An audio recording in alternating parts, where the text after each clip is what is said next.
Assalamu alaikum students. I hope all of you are feeling great. Our value of the week is cleanliness.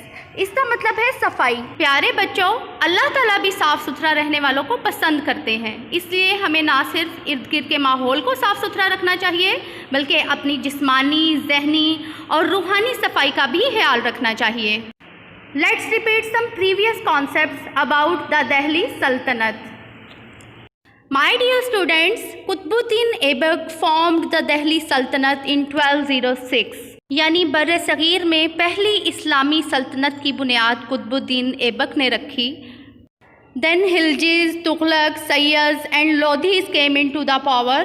Our today's topic is Mughal empire. Empire का मतलब है छोटी छोटी रियासतों को मिलाकर एक बड़ी रियासत की बुनियाद रखना। इसी तरह मुग़लों ने जिस रियासत की बुनियाद रखी उसे मुग़ल एम्पायर कहते हैं।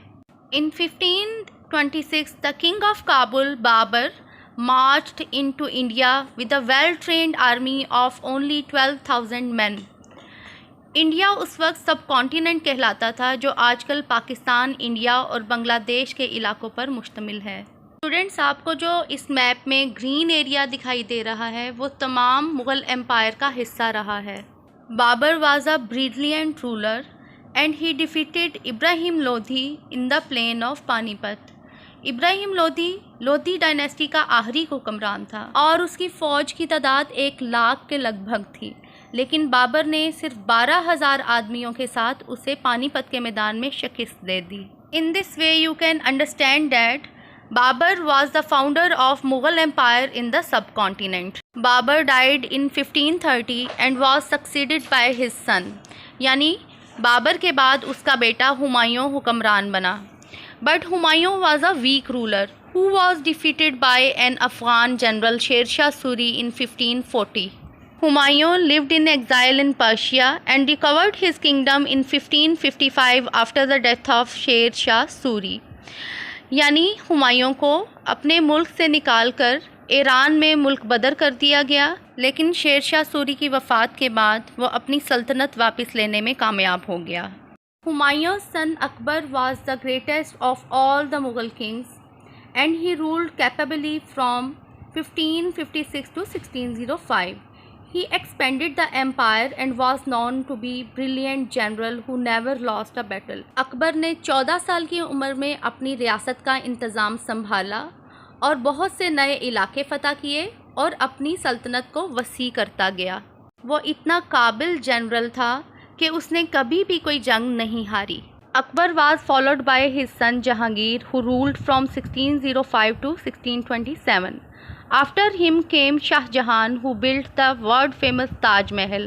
Shah Jahan ruled from 1628 to 1658.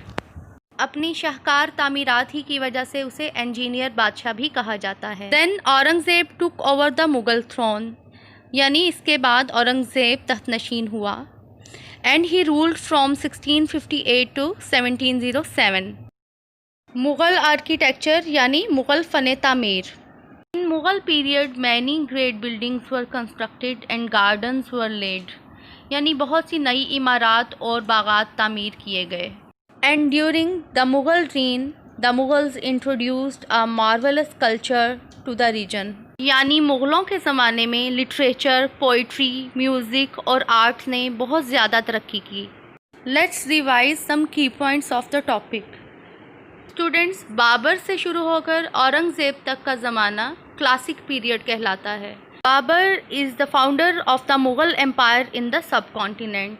After him Humayun, Akbar, Jahangir, Shahjahan and Aurangzeb ruled over the subcontinent. और इसी तरह एक ही फैमिली से बहुत से हुक्मरान बारी बारी आने की वजह से इसको डायनेस्टी कहा जाता है, यानी the succession of ruler from same family. And after reading this topic, you have to make these activities. Make the timelines on Delhi Sultanate and the Mughals for the time period they ruled for. यानी आप एक तरफ हुक्मरान का नाम लिखेंगे और दूसरी तरफ उसका रूलिंग पीरियड लिखेंगे। इसी तरह आप उसकी पिक्चर भी ऐड कर सकते हैं, जैसा कि आप इस तस्वीर में देख रहे हैं। Students, these are the answers of book work given on page number 80. और आखिर में दोबारा आपको याद करवाती चलूँ कि कोरोना से बचने के लिए एहतियाती तदाबीर इख्तियार करें। I hope you understood everything. Thank you so much for watching this video.